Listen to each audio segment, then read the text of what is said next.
아, 그리고 오늘 여기 오면서 처음 알았는데 그 얘기를 당연히 하려고 그랬거든요. 일본 1,000엔짜리 지폐는 이제 추상화가 있습니다. 오랜 세월 그랬거든요.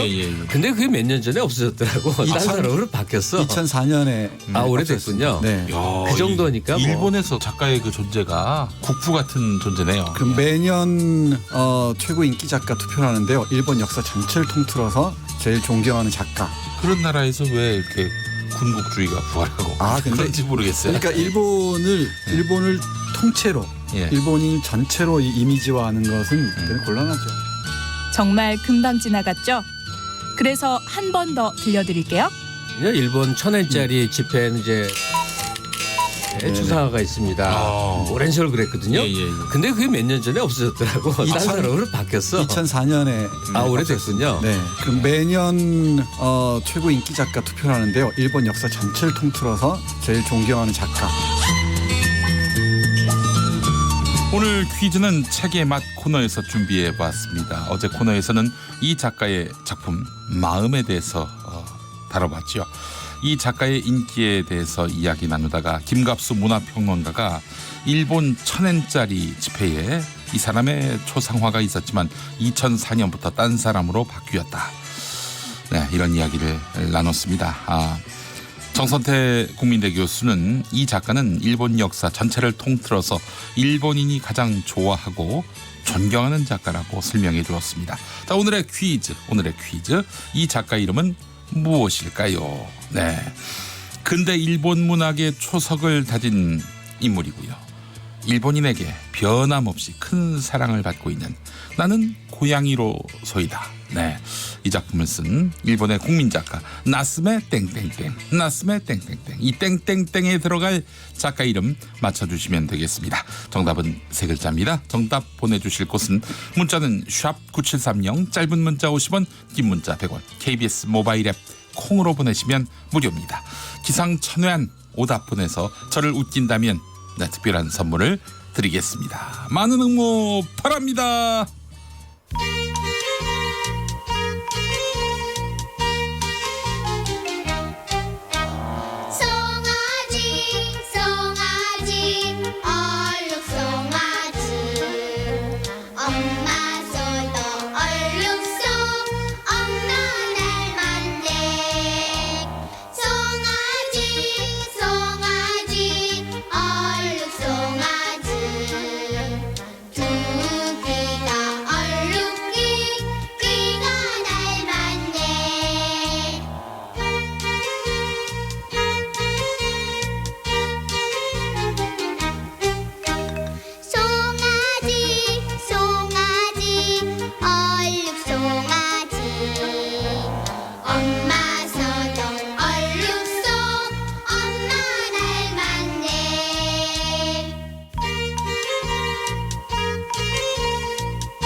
네, KBS 딩동댕 어린이 노래회가 부른 얼룩송아지였습니다. 어린이날을 앞두고 동요로 준비한 건 아니고요. 네, 여러분 힌트 드리려고 이 노래 준비했습니다. 얼룩송아지. 네, 6시 5분부터 합류하신 분들 계시죠? 여기는 들으면 들을수록 똑똑해지는 라디오 김용민 라이브입니다. 평일 오후 5시 5분에 시작해서 7시까지 여러분과 함께 달리고 있습니다. 팟캐스트에 매일 방송 파일 올라오고 있거든요. 놓친 방송, 다시 듣고 싶은 방송 팟캐스트에서 즐겨주시기 바랍니다. 특별히 김용민 라이브 생방송 현장 함께 하실 수 있습니다. 유튜브 KBS 1라디오 계정으로 즐겨주시기 바랍니다. 자, 그러면 오늘의 퀴즈 정답 확인해 볼까요? 책의 맛 코너 중에 퀴즈에 나온 바로 그 장면 다시 들어봅니다. 그 얘기를 당연히 하려고 그랬거든요. 일본 1000엔짜리 지폐는 이제 나스메 소세키의 네네네. 추상화가 있습니다. 아. 오랜 세월 그랬거든요. 예, 예, 예. 근데 그게 몇 년 전에 없어졌더라고. 다른 2000 사람으로 바뀌었어. 2004년에 네, 정답은 소세키였습니다. 소세키. 네. 좀 어감이 이상합니다만은 그러나 일본 사람들에게는 굉장히 익숙한 이름 소세키입니다. 자, 그래요. 정답 많이들 보내셨나 보겠습니다. 3724번 쓰시는 분 소우세키. 요거 맞힌 걸로 해드리겠습니다. 네, 임나연님 소쉐키. 네, 쉐키. 이거 어떡할까요? 쉐키. 예, 안 돼요. 예, 네. 자, 그리고 순진맘님 도라에몽. 네. 자, 그리고 8576번 쓰시는 분 엑스제팬. 7472번님은 요시키라고 보냈어요. 네. 자, 그리고 8747번 쓰시는 분 사쿠라. 자, 9640번 쓰시는 분 나스메 소세키. 네, 욕 같지만 훌륭한 분이죠 라고 하셨어요. 자, 정답이고요. 김수민님 풍신수길. 아이고 죄송합니다. 네. 아유 시원합니다. 이렇게 김수민 평론가가 보낸 문자에 대해서 이렇게 칠 때마다 말이죠. 한 번 더 하겠습니다. 네. 풍신수길은 그 도요토미 히데요시를 말하죠. 자, 9366번 쓰시는 분 망아지. 소새끼가 아니라 망아지. 네. 자, 그리고 2885번 쓰시는 분 하루키. 예. 자, 그리고 이재희님 시모노세키. 네. 자, 박봉남님 소새끼라고 하셨어요. 예. 네. 자, 그리고 3159번 쓰시는 분 나카무라. 네. 6627번 이거 재밌네. 이거 정답 와규. 예. 네. 일본의 그 흑소 이름이 바로 와규 아닙니까? 예, 소새끼가 아니라 와규라고 하셨어요. 이거 재밌네. 요 오답 재밌었어요. 예. 자, 소새끼 보내주신 분들은 축하드립니다. 네. 정답 보내주신 분들 추첨을 통해서 모바일 커피 쿠폰 보내드립니다. 당첨자 확인은 김용민 라이브 홈페이지에서 해주시기 바라겠습니다.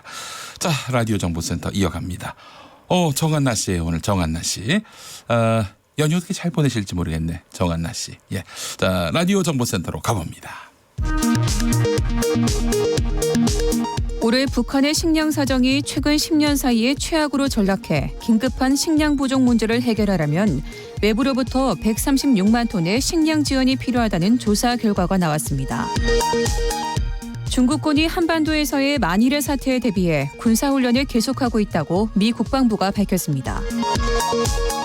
박근혜 전 대통령의 형 집행정지를 요구하며 윤석열 서울중앙지검장의 집 앞에서 협박성 방송을 해 수사를 받고 있는 유튜버가 다음 주 검찰에 출석할 예정입니다. 전국 주유소 휘발유 가격이 5달 만에 최고치를 기록했습니다.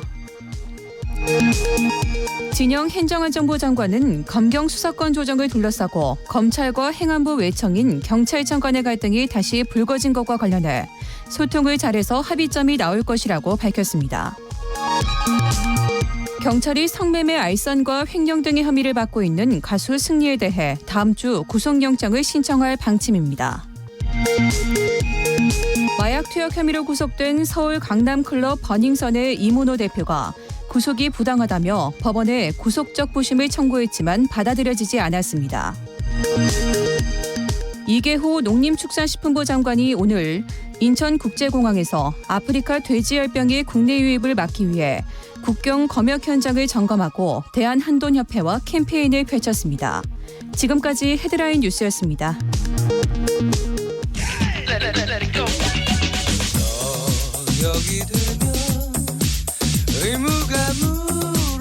김용민 라이브를 듣고 계시죠?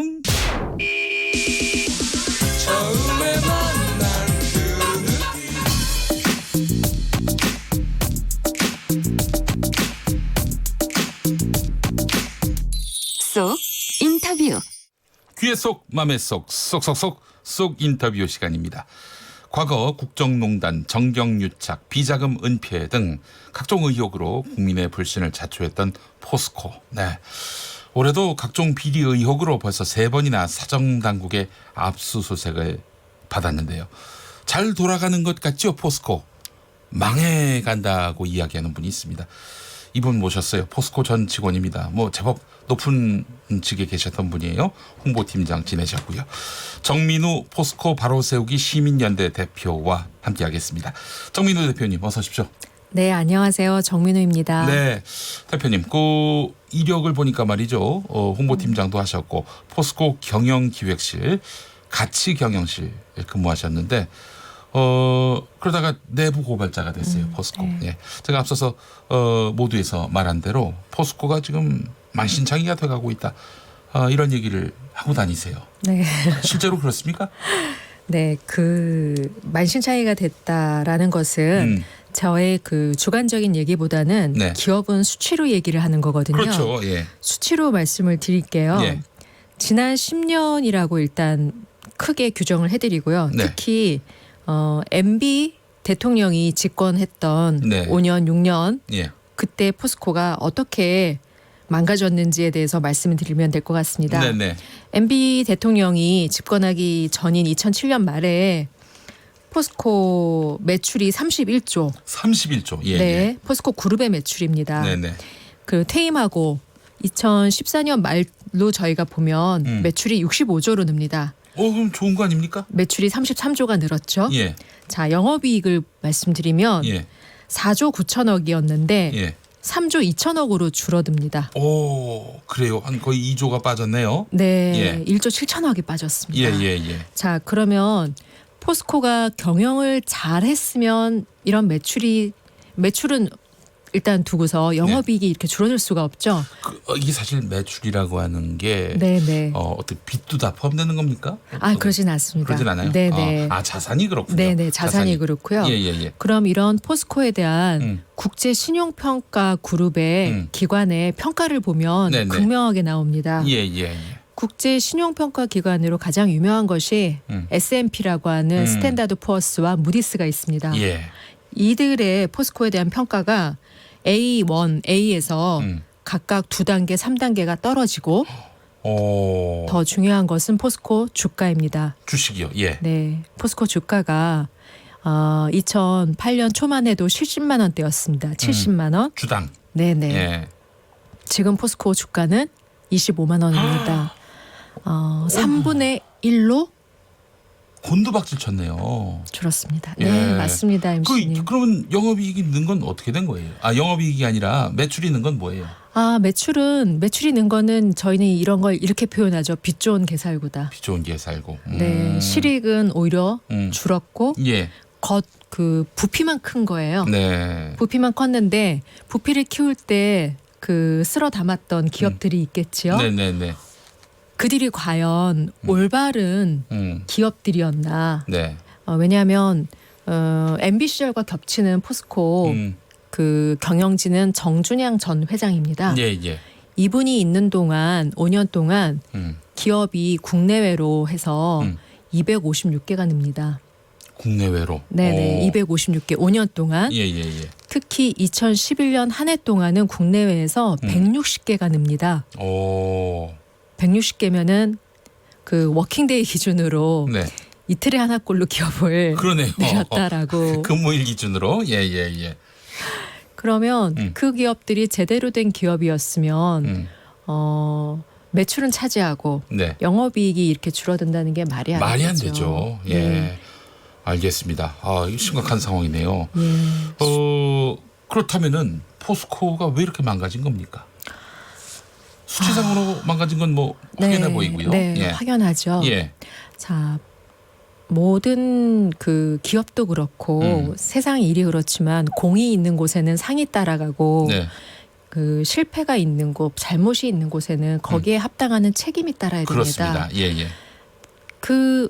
이렇게 기업이 말도 안 되는 주가가 3분의 1로 내려앉고 부피만 커졌지 알맹이는 다 빠져나가고 네네.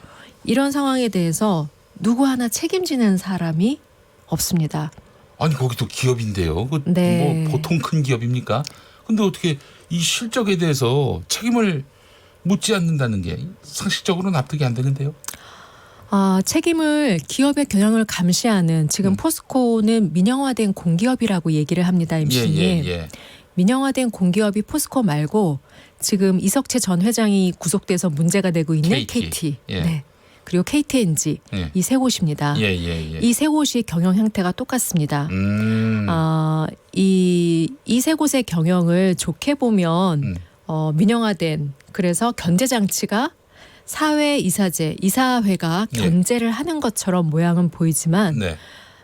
사회 이사라는 사람들은 결과적으로 놓고 보면 네. 포스코, KT, KTNG의 각각의 회장들 사장이 임명하는 구조라고 봐도 무방합니다. 네. 그러면 기업의 투자 결정에 대해서 제대로 된 견제 장치가 작동할 수가 없지요.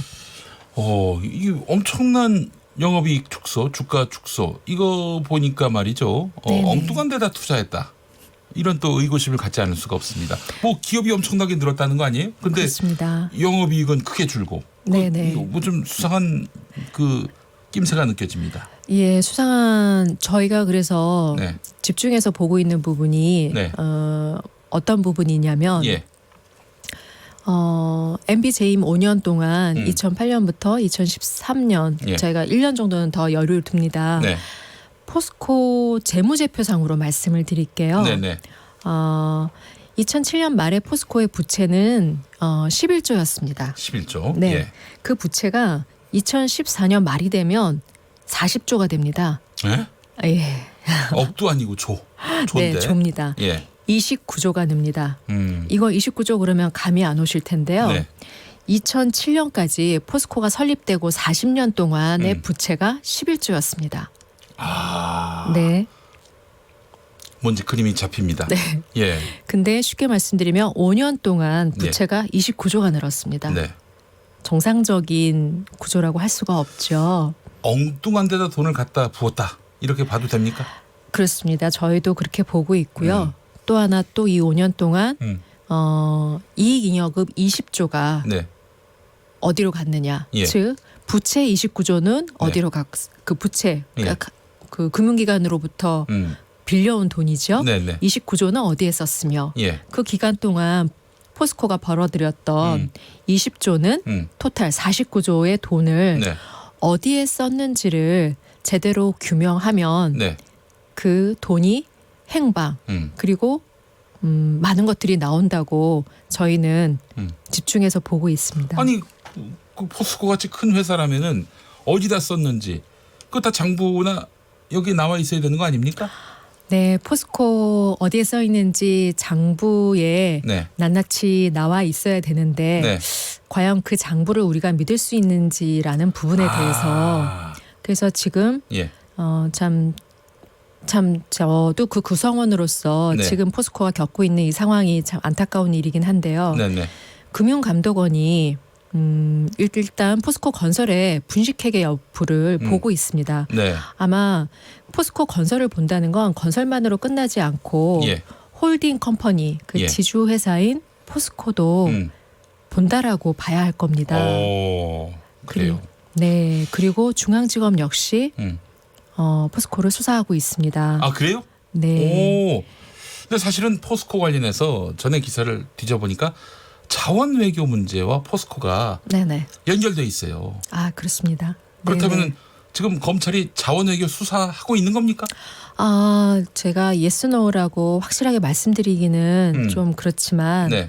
수사를 안 할 수가 없는 지금 일이고요. 딴 트랙에서 수사하더라도 결국 자원 외교 부분을 수사하지 않을 수 없을 것이다. 만나게 됩니다. 만나게 된다. 네, 만나게 되고 저희는 포스코 내부 문서들을 많이 갖고 있습니다. 자원외교 관련된 네.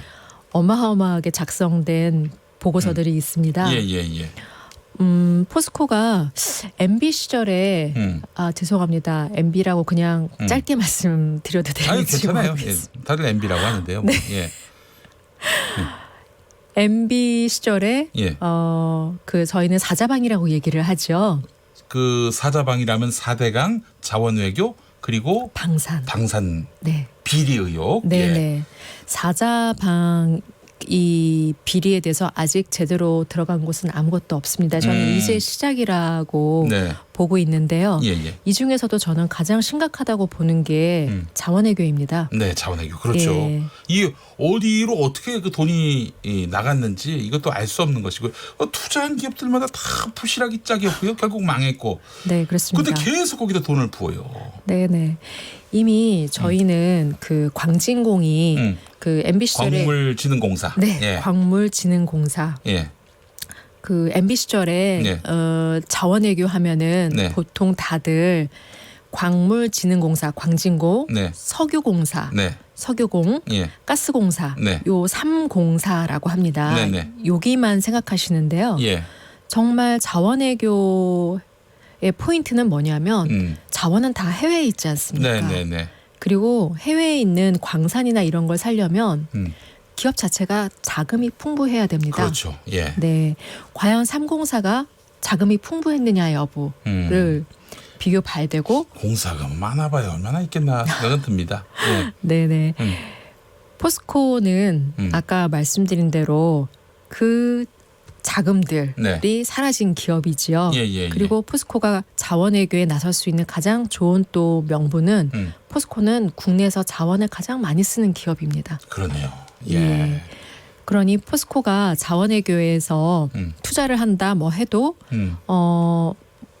외부적으로는 굉장히 자연스러운 경영 활동으로 보여질 수 있습니다. 그리고 특히나 MB 시절에 정준양 전 회장이 네. 했던 큰 기업 인수가 있습니다. 대우 인터내셔널. 대우 인터내셔널은 원래 그 대우 상사였지요. 네네. 예, 세계를 경영한다 하면서 온 세계에 뻗어 있던 대우 인터내셔널을 인수를 합니다. 네. 2010년 8월 30일 날 최종 인수 도장을 찍는데요. 이때 대우 인터내셔널을 인수할 때 명분이 대우 인터내셔널이 갖고 있는 자원외교의 경험과 그리고 포스코가 앞으로 자원외교를 열심히 해야 되기 때문에 대우 인터를 인수한다라는 게 이유였습니다. 네. 그 대우 인터가 예. 포스코가 정준양 전 회장이 자원외교에 열심히 나서게 하는 아주 중요한 그 기폭제가 되죠. 예. 알겠습니다. 이명박 전 대통령을 많이 거론하세요. MB를 네네. 많이 거론하시는데 그 기간 동안에 포스코에서 무슨 일이 벌어졌는지 여기에 우리가 주목해야 한다. 이 말씀하시는 거죠? 주목해야 되고요. 네. 제가 아까 자원외교가 그 사자방에서 제일 중요하다고 네. 얘기 드리는 부분은 뭐냐면 예. 금액도 아마 가장 클 것이고 네. 그리고 무엇보다 4대강은 어쨌든 그 돈 자체가 국내에 있습니다. 국내에서 맴돌았죠. 예. 네네. 몇몇 분들에게 편중돼 갔다는 게 문제이지. 예. 그리고 몇몇 분들이 그 언더더머니라고 저희 얘기하죠. 네. 그런 걸 주고받은 정황이 있다는 게 문제인 거죠. 네. 근데 자원외교는 돈이 밖으로 나갔다는 거죠. 포스코만 얼마가 나갔습니까? 해외에 나간 돈 MB 시절에.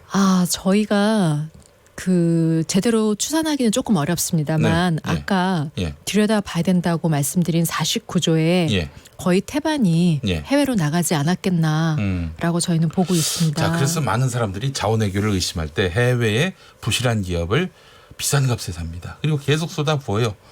근데 결국에는 뭐 거기는 자원이 없거나 껍데기뿐이거나 이미 다 뭐 고갈된 상태거나 하는 상황이어서 결국엔 그쪽 해외에 투자한 그 돈이 그 업체의 일부는 갔겠지만은 그 상당한 액수가 돌아왔을 것이다. 그래서 누군가의 주머니를 채웠을 것이다. 이렇게 의심하지 않습니까?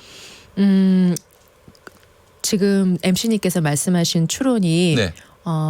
이제 많은 사람들 저를 비롯한 저희 팀들도 그렇고 네. 많은 분들 자원외교를 보거나 MB 시절에 수상한 투자들에 대해서 예. 생각하시는 분들이 갖고 있는 예. 가설이죠. 예. 이 가설은 거의 저희는 95% 아니 99% 확실하다고 봅니다. 왜냐하면 사실이라고 보세요. 네, 그렇죠. 왜냐하면은 그 돈을 밖으로 돌린 분의 입장에서 생각을 해보죠. 네네. 어마어마한 규모의 돈을 몇십조의 돈을 해외로 돌립니다. 네.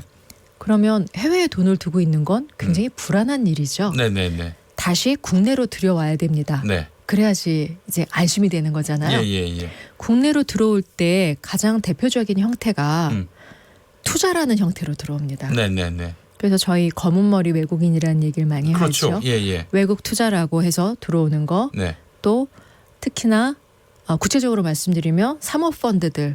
저는 사모펀드들은 낱낱하게 다 봐야 될 대상들이 아닌가 생각을 합니다. 아, 외국 투자자의 옷을 입고 이 돈이 돌아온다. 돌아오죠. 네. 알겠습니다. 투자의 모습으로 들어오고 또 하나 부동산을 건물을 뭐 등등을 구매하는 자금으로 들어오죠. 외국인 이름으로 그렇죠. 구매를 하는 외국인. 거죠. 네, 예. 다국적 기업 예. 뭐 등등등. 다국적 기업들은 자금 추적하기가 참 어렵습니다. 그렇죠. 예. 근데 이제 궁금한 게 말이죠. 예, 포스코는 이미 과거에는 이제 국가가 소유하다시피 했는데 민간 기업이 됐단 말이죠.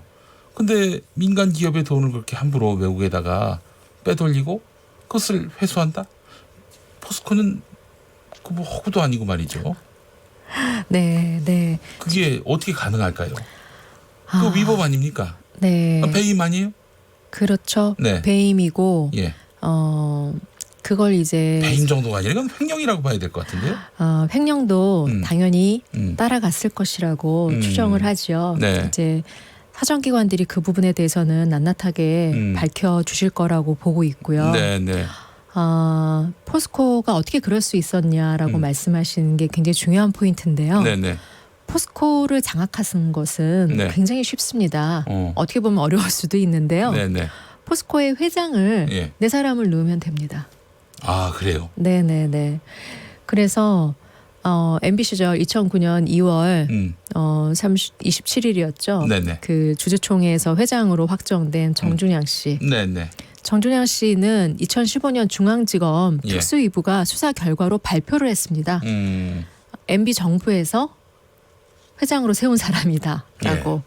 즉 MB의 사람이세요. 예, 예. 그렇게 네 사람을 집어넣으면 회장으로 세우면 포스코를 전체 네. 다 장악할 수 있는 것이죠. 아, 회장만 되면 그렇게 되는 겁니까? 회장 포스코, KT, KT엔진은 회장과 사장에게 모든 권한이 다 집중돼 있습니다. 아, 그동안 이제 MB에 관해서는 다스 관련한 수사만 있었는데 지금 자원외교 관련한 수사도 검찰이 들여다볼 가능성이 대단히 높아진 국면이다. 이 말씀까지는 하셨어요? 네네네. 예. 또 결국 그 수사를 안 할 수 없는 상황이고요. 그렇기 때문에 그 수사까지 가게 되면은 자원외교, 우리가 그동안 많은 의구심을 가졌던 그 자원외교의 실체가 드러날 수 있겠네요.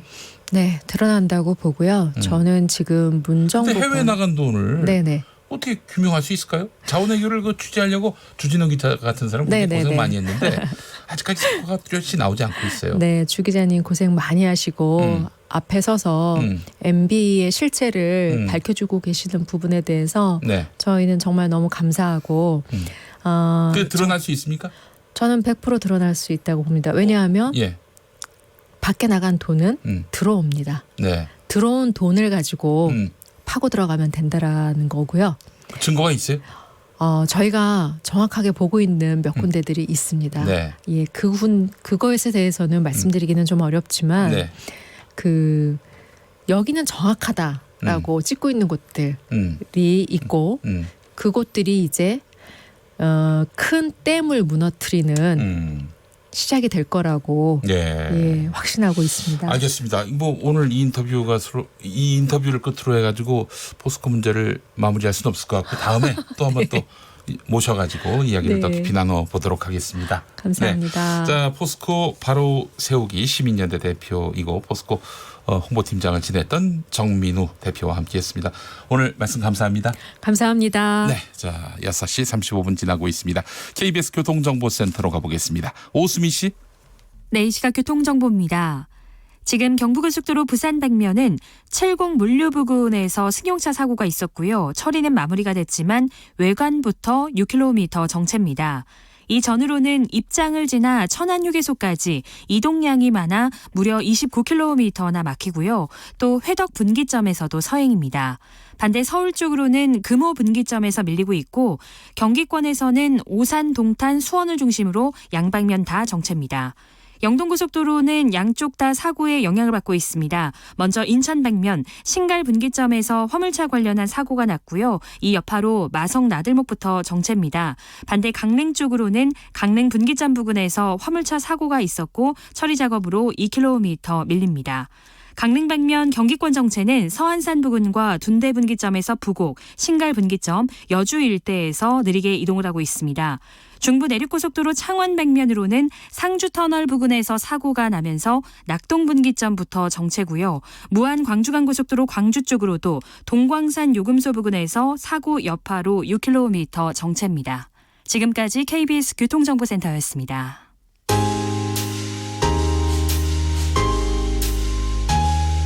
당신의 퇴근길, 야근길, 장보는 길, 학교길, 귀갓길, 정처 없이 걷는 길. 그 모든 길에 함께합니다. 똑똑해지는 시사라디오 김용민 라이브.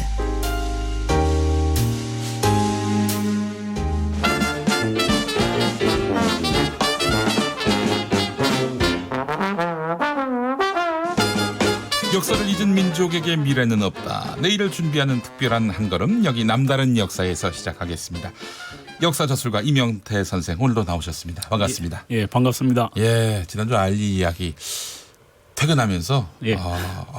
내가 알았던 알리하고 그 알리의 그 어떤 살아온 인생하고 너무 격차가 컸다. 너무 좁게 예. 얇게 알았다 이런 생각이 들었는데 그래서 참 이 시간 남다른 역사가 매우 소중하다고 느끼게 됐습니다. 네, 다행이네요. 예, 좀 늦게 시작해서 죄송해서 이렇게 립 서비스를 우선 시작했습니다. 예. 자, 오늘 1972년으로 가신다고요? 예. 예.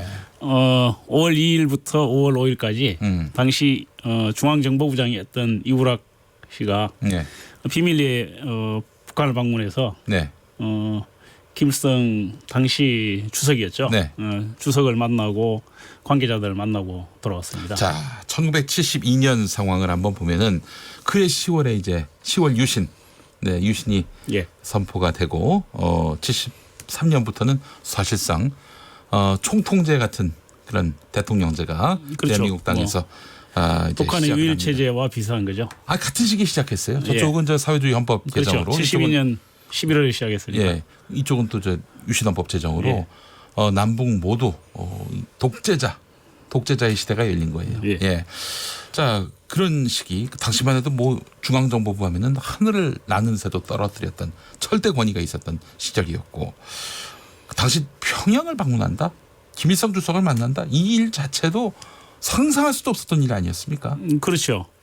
근데 그 일은 사실 60년대 말부터 시작이 됩니다. 아, 그래요? 예. 그러니까 그걸 준비하는 건 아니고 닉슨 독트린이 발표가 되면서 아시아인의 안보는 아시아인들이 뭐 이런 거 슬로건으로 미군을 철수하겠다. 그리고 중국과 대탕트 무대가 하면서 이제 국교 수립으로 가고 있지 않습니까? 핑퐁 외교라고. 예. 뭐 그렇게 하면서 사실 그러니까 미군 문제가 굉장히 그러니까 철수 문제가 중요한 과제로 떠올랐죠. 아니 그때는 우리가 베트남에 그 군인도 보내고 말이죠. 또 미국에게 눈밖에 나지 않기 위해서 애를 많이 쓰던 때였는데 또 68년에 또 김신조 일당이 또 내려와 가지고 예. 서울을 뒤흔들었는데 근데 아시아 안보는 아시아가 알아서 하라.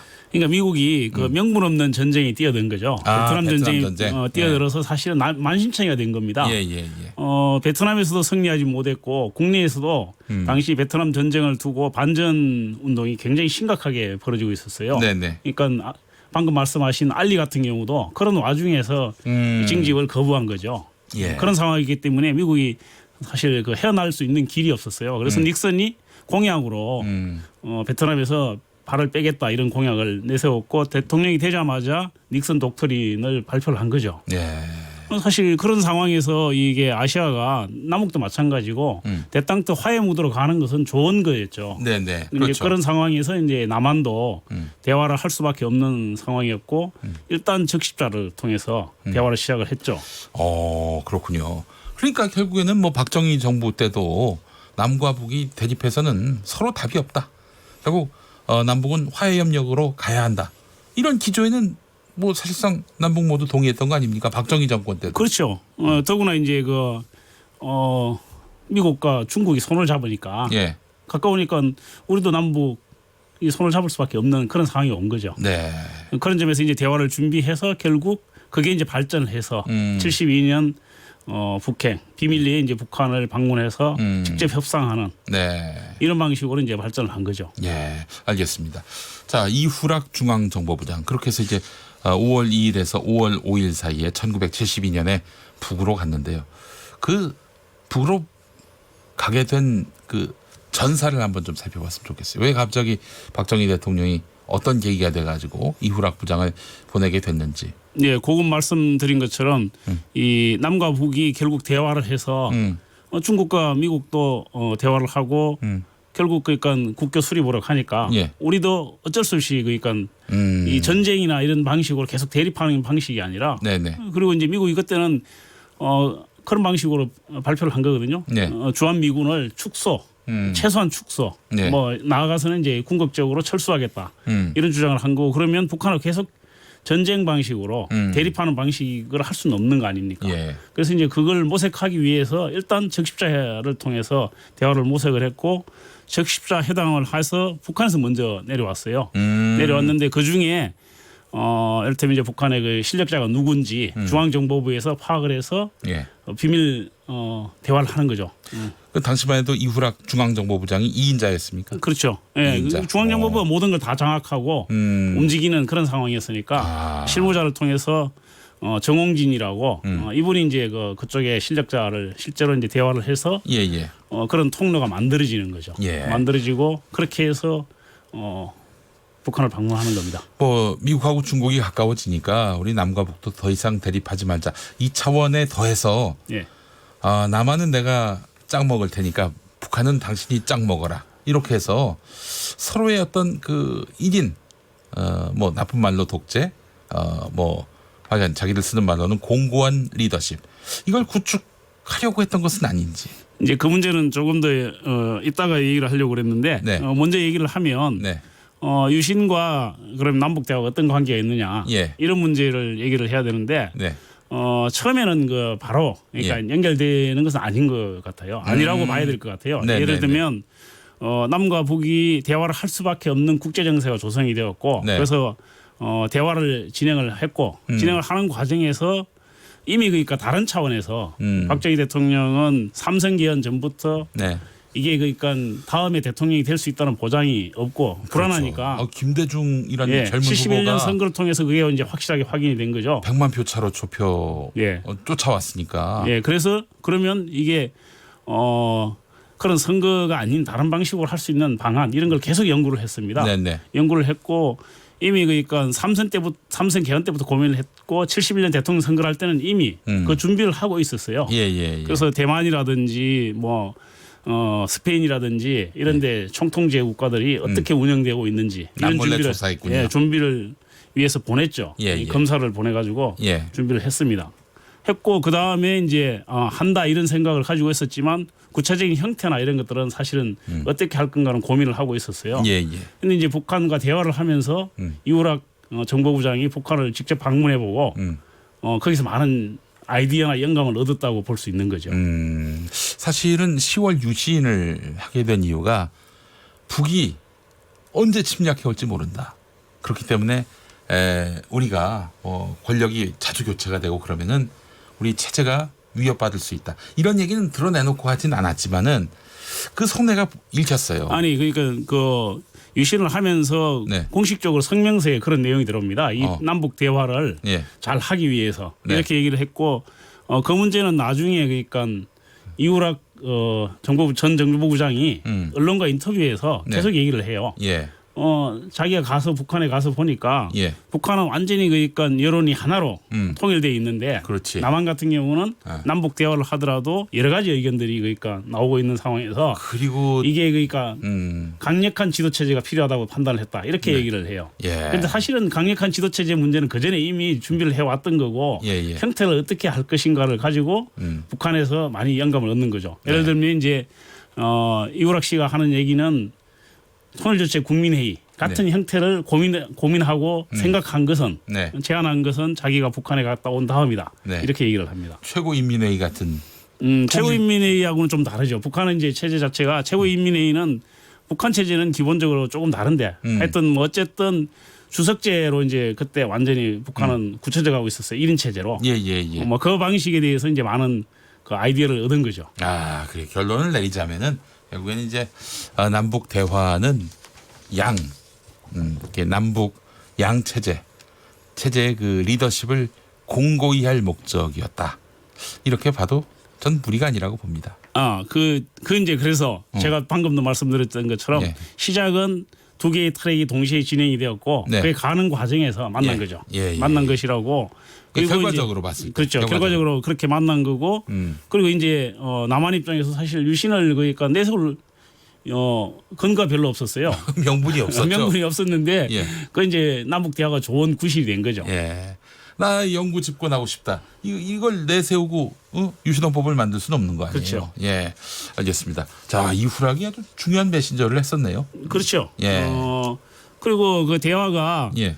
뭐 비록 그러니까 독재 정권을 구축하는 그런 차원에 이용될 수도 있었지만 이용되었지만 네. 또 한편으로는 그 대화가 잘 되어서 남북이 평화 체제를 서로 그러니까 공고히 하고 대화를 계속해 나가면 좋은 결과들을 얻을 수 있었는데 문제는 예.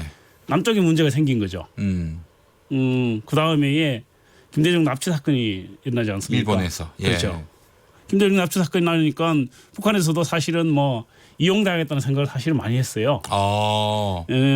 이를테면 이제 남북 대화를 진행하는 과정에서 보면 북쪽보다는 사실 남쪽이 더 얻은 게 큽니다. 제가 볼 때는 북쪽은 김일성의 이제 독재 정권은 오랫동안 구축이 돼 있어서 굉장히 견고했어요. 네네. 견고했고 그 반면에 남한 같은 경우는 도전이 아주 심각했죠, 사실은. 네. 삼성기업만 해도 굉장히 그 야당의 극렬한 반대가 있었고 71년 선거에서도 위험했잖아요. 예. 그리고 그걸 뚫고 그러니까 계엄령이라든지 이런 방식으로 결국 유신 체제를 선포했단 말이에요. 네. 그런 상황에서 이게 그러니까 남쪽이 훨씬 더 얻을 게 많았던 거죠. 네. 북한이 그런 점에서 진행을 하다 보니까 손해를 봤다, 이용당했다 이런 생각을 많이 한 상황에서 납치 사건이 김대중 납치 사건 나니까 바로 그러니까 남북 대화를 단절해 버립니다. 아, 그렇군요. 알겠습니다. 자, 이후락 이야기를 오늘 하려고 그랬는데 너무 전사 이야기가 길었습니다. 좀 길어졌네요. 이후락 이 사람은 어떤 사람이었는지 좀 설명해 주시겠습니까? 이후락은 박정희 시대에 여러 사람들이 있죠. 인물들이 많은데 그 예. 인물들 중에서 가장 대표적인 인물이라고 할 수 있습니다. 이를테면 김정필 같은 사람은 5.16을 실제로 그 기획한 사람이잖아요. 예. 기획한 사람이고 초기에는 어떤 의미에서 박정희 대통령보다 더 중요한 역할을 했죠. 5.16에서. 책사 같은 역할을 했어요. 단순한 책사뿐만 아니라 예. 육사 8기가 실질적으로 그러니까 주동자였지 않습니까? 6사 8기와 5기가 주동자인데 8기가 주동자로 참가를 했고 전체 그림을 김정필이 그렸다고 볼 수 있는 거죠. 그만큼 중요한 사람이죠. 예. 이 사람은 그래서 60년대에 이제 당을 장악해서 당을 자기가 만들어서 공화당을 김정필이 만들어서 당을 장악해서 사실은 굉장히 그러니까 2인자로서의 영향력을 어느 정도 행사를 했습니다. 네. 근데 72년 이후에 유신 체제에서는 국무총리를 잠깐 하긴 한 4, 5년 했지만 실질적인 영향력을 못 가지고 있었죠. 군부라든지 예. 아니면 뭐 이 중앙정보부라든지 이런 쪽에는 전혀 그러니까 손을 못 댔으니까요. 예. 그런 반면에 이제 이후락 같은 사람은 원래 5.16 주도 세력이 아닙니다. 그러니까 5.16 주도 세력도 대부분 김정필 같은 사람을 제외하고는 대부분 나중에 다 권력에서 밀려나죠. 박정희한테 다 쫓겨나는데 예. 이후락 같은 사람은 주도 세력이 아니었음에도 불구하고 60년대에 오랫동안 거의 6년 동안 비서실장을 지냈고요. 이후락 씨가 어떤 점이 장점이 있기에 그렇게 박정희 대통령한테 이후락을 흔히 예. 그런 말로 표현을 합니다. 예. 제갈조조다. 제갈조조. 예. 제갈 공명과 예. 조조를 합친. 예. 그래서 이를테면 이제 김영욱 같은 사람이 자기가 늘 자기를 자랑을 했어요. 예. 내 IQ가 300이다. 예. 그만큼 이제 자기가 머리가 잘 돌고 예. 샤프하다고 얘기를 했는데. 김영욱 씨가. 예. 김영욱도 사실 정책 감각이 뛰어난 사람입니다. 우리가 알기로는 뭐 남산의 돈가스 그래서 무식하고 저돌적인 것만 기억을 하고 있는데 네. 그런 것이 아니라 남산의 돈가스요? 예. 왜? 남산에서 버티고 있는 그 멧돼지처럼 이렇게 그래서 남산의 돈가스가 유명하군요. 예, 그렇게 불렀는데 예. 사실은 그런 체구에 비해 훨씬 그러니까 머리가 샤프하고 잘 들어간 사람입니다. 그런데 누구나 그 인정하지만 이후랑 훨씬 그보다 그러니까 수가 급수가 일하는 더 위다. 예, 그런 인물이었죠. 그리고 이 사람은 3대를 걸쳐서 이승만, 장면 정권, 박정희 정권 3대를 걸쳐서 권력의 핵심에 있었던 사람입니다. 저는 관운이 있다 이 말 믿지 않습니다. 실력이 있기 때문에 관운이 있는 거예요. 아니 실력도 개인적 실력이 있는 거죠. 네. 실력이 있을 뿐만 아니라 예. 처세의 달인, 귀재 뭐 이런 표현을 씁니다. 네. 특히 이제 그 이우락 같은 사람은 박정희의 그 생각을 아주 예. 귀신같이 읽는 거예요. 그러니까 박정희가 말을 하기 전에 귀신같이 읽어서 네. 그걸 처리를 해주는 거죠. 그러니까 그런 얘기를 했어요. 그러니까 이우락이 말을 해서 알게 되면 그건 이미 그러니까 늦은 거다. 늦은 거고 하수다. 박정희와 그 자기 사이에는 텔레파시가 통했다고 얘기할 정도로 아주 그러니까 박정희가 뭘 하고 싶어 하는지. 그래서 그게 주로 이제 자기 권력을 강화하는 이런 거였지 않습니까? 삼성계열이라든지 뭐 유신체제라든지 이런 걸 만드는데 미리 앞장서서 일을 하는 거죠. 그 좋은 머리로 좀 좋은 일 좀 하지. 독재 체제를 공고히 하는데 그 지혜와 능력을 썼다는 것이 참 유감스러운 일입니다. 그러니까 그 두 사람의 관계가 개인적으로 보면 그 두 사람의 서로 그러니까 애틋해 할 수 있을지 모르는 그 애틋함이 결국 나라를 망치는 거였고 민주주의를 파괴하는 거였지 않습니까? 예. 그런 데 쓰였다는 게 정말 안타까운 일이죠. 네. 김영욱은 박정희와의 관계가 아주 험악하게 예, 끝이 났습니다. 그렇게 끝났죠. 예. 근데 김영욱은 그런데 이후락은 또 그렇지 않은 것 같아요. 그러니까 60년대 똑같이 그 두 사람이 사실은 60년대에는 권력자라서 행세를 합니다. 그리고 중요한 일들을 다 처리하죠. 특히 삼성계약 같은 경우는 박정희가 영구집권 체제를 만드는데 결정적인 계기였으니까요. 네. 그 일을 김영욱과 이후락이 사실은 앞장서 처리한 거거든요. 이를테면 당내에서 김종필 같은 경우는 반대를 했죠. 반대했는데 그 국회의원들까지 다 그러니까 싸그리 누르면서 했단 말입니다. 예. 그런데 이제 하고 나서 바로 잘렸어요. 예. 그 이제 워낙 당 내부의 반발도 거셌고 또 한편으로는 박정희 입장에서도 일단은 그러니까 그런 책임을 누군가에게 지우는 방식이 필요했던 거죠. 그런데 이제 거기에 대한 대응 방법이 전혀 달랐던 거죠. 예. 김영욱은 아주 노골적으로 불만을 터뜨리고 다닌 거예요. 네. 이 뭐냐 이거 내가 진짜 죽도록 일을 했더니만 나를 잘라버려? 뭐 이런 식으로 이제 불만을 터뜨리고 다니는 반면에 네. 이후락은 그게 아니라 물러나면서도 그렇게 얘기를 합니다.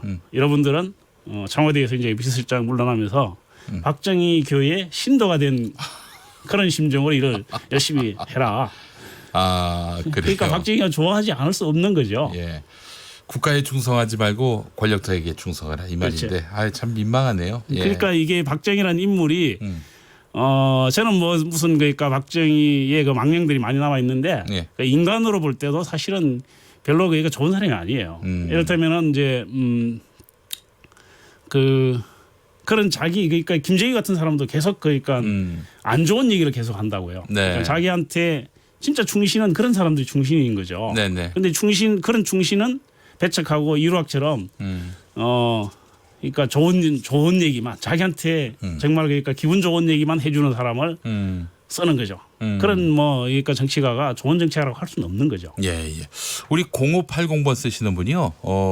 닉슨 독트린 이후 자주 국방 계획을 수립한 박정희 대통령이 정권이 바뀌면 계획을 이룰 수 없기 때문에 어쩔 수 없이 유신헌법을 만들어서 그 자주 국방 계획을 이어가고 또 경제 부흥과 또 국가적 발전의 토대를 만들기 위해서 그 유신헌법을 만든 거 아니냐 이렇게 보시는데 어떻게 생각하세요? 그걸 왜 그러니까 박정희 혼자서 해야 됩니까? 야, 그렇죠. 아니 헌법과 법이 있는데 네네. 그러면 그러니까 그 헌법과 법을 다 무시하고 나 혼자 한다는 그런 발상 자체가 웃기는 거죠. 또 반대 세력들 다 압살해서 감옥 집어넣고 사법살인하고 아이고 참 그래요. 뭐 의도가 좋다고 결과도 다 좋은 건 아니니까요. 예. 그리고 우리 역사를 보면 알듯이 사실 나중에 우리가 그러면 그 사람들이 물러났을 때 네. 우리 경제가 망하거나 예. 엉망이 됐어야 되는데 그렇지 않잖아요. 예. 알겠습니다. 뭐 반론이 있어서 하나 소개를 해드린 겁니다. 자, 이후락 씨가 박정희 대통령을 모시면서 김대중 납치 사건 주도를 했고요. 그리고 또 삼선개헌, 유신공작 이 모든 일들을 또 직접적으로 담당했던 주도했던 그런 인물인데 어떻게 뭐 생전에 이런 일들에 대해서 나중에 뭐 회고록을 통해서라도 뭐 사과했다든지 회고록을 한번 낸 적은 있잖아요. 회고록은 없습니다. 없어요? 예, 자기 스스로 기록을 남긴 게 네. 없고요. 그러니까 이게 이우락 같은 사람은 어떤 의미에서는 그러니까 영리하다고 뭐 좋은 말로 영리한데 또 다른 측면에서 보면 자기 보신에도 굉장히 능한 사람이었습니다. 이를테면 이제 그 김용욱과 비교할 때 네. 그런 방식으로 대처를 했고 그리고 이우락이 73년도에 중앙정보부장에서 해임되고 난 다음에 예. 도망갔다가 들어와요. 네. 그러니까 자기가 위험하다고 생각을 하니까 그래서 이제 그 협상을 해서 살아남았죠. 그리고 예. 나서는 이천에 그 도평료라고 예. 그 도자기를 만들면서 예. 조용히 예. 숨어 지냈어요. 예.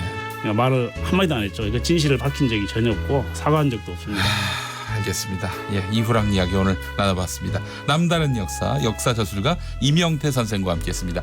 선생님 오늘 말씀 감사합니다. 예, 감사합니다. 예, 자 남다른 역사 여기까지고요. 김용민 라이브 오늘 순서 마무리하겠습니다.